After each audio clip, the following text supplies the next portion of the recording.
Hello, this is Dawn McCoy with Flourish Leadership Group, where I ignite your leadership to the next level. I'm so glad you tuned in for another edition of Leadership Reflections. If you are joining me live, please put a 1 in the box. I can make sure that I hear you. And for my replay viewers, type hashtag replay. Thank you so much for tuning in. Let me just jump right into the message because I think it is especially important that we talk about how leaders have tenacity. We want to talk about why it is so important that leaders have that fierce determination that we look up to, and that they keep going when things get really challenging and difficult, that they continue that momentum no matter what. We find leaders to be ones who we follow because of this. And there are 3 characteristics that I've identified that I'd like to chat with you about, and make sure if you have some experiences to drop them in the box as well. One of the first things that I think of when I think of someone who is a leader with great tenacity, they have this grit about them that they're forever going forward and have momentum, and they don't lose steam, is that they are conscientious. Write that down, if you will. Conscientious. They are conscientious in that they're very aware of their surroundings. They're very in tune with issues and challenges of the day, policy and political issues, the dynamics that are underway, and they are constantly thinking about how to be conscientious of what they do with those they serve and those who follow them. So we can see examples throughout history, obviously, former President Kennedy, Martin Luther King, leaders who had various ways of influencing through their writing.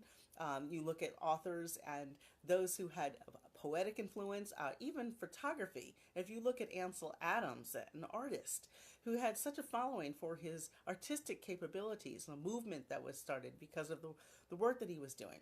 And even as you look at some of the fundamentals of those who pivotal in being conscientious in thinking. And so I want to use that as an example that we think about how those who have tenacity, those who we follow, are conscientious about something. So when we think about one of the ways we as leaders and we as those who are aspiring to leaders can think about is studying through history. Those who have been conscientious and those who have been very forthright in their convictions of what they believe, doing something passionate and very engaging. And so I know that that is something that is pivotal and also very fundamental. The next is for leaders that have tenacity, have a certain, again, grit about them. So they have to have courage. So not only that they are someone who will go forward and take the task or the issue or the challenge or the objection or really the opportunity to leverage whatever they have, their skills, their abilities to courageously march forward. They will go forward and do what necessary, how they must, using strategic thinking, being creative.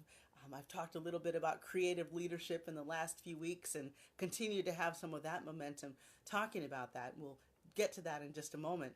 But talking about how they're very courageous in what they do. In my book, Leadership Building Blocks, I talk about one of the fundamentals of my 7-step leadership program. Leadership development is not just sort of getting into a position, but having these various factors from balance to courage to vision to legacy. And so having courage is one of those fundamental steps.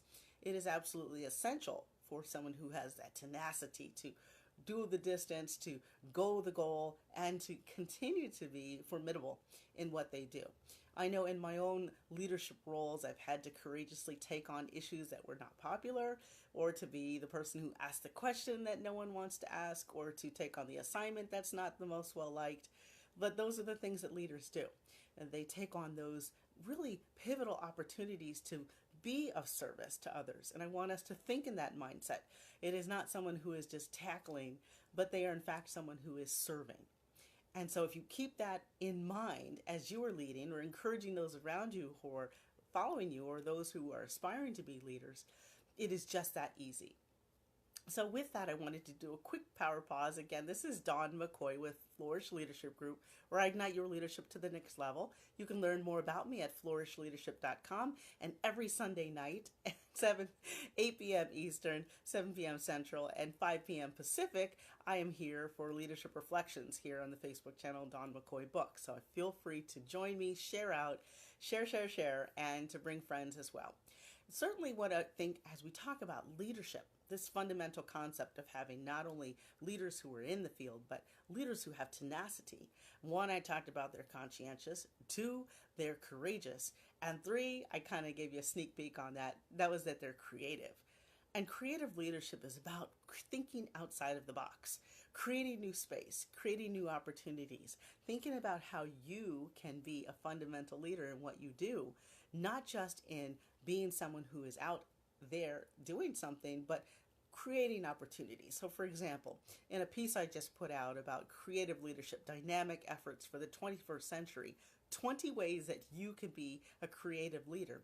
It's about being able to think beyond what you know, thinking beyond the opportunities that are there, stepping up to the plate, making sure that you're doing what you must, and we don't have the resources, the time, or the energy, being really creative. So I want us to think about how we are tenacity, having that tenacity, pardon me, and having that certain fearless spirit about being leaders who are conscientious, courageous, and creative all at the same time, to make sure that we are leaders with grit, to make sure that we are doing what we must to help those who we serve, and to think with the end in mind. So with that, I want to make sure that you have hand-on and tools, that you've taken some notes.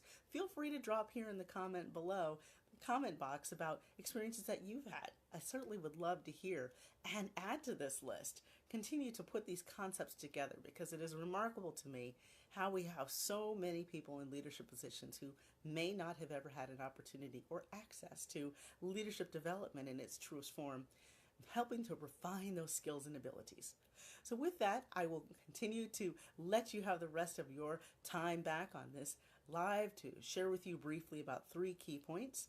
Certainly feel free to drop comments in the box. Check out flourishleadership.com/LRT. That's for learning resources and training materials for some of my free and other information resource tools that will help you develop your leadership development skills. Well, until we meet again, this is Dawn McCoy with Flourish Leadership Group.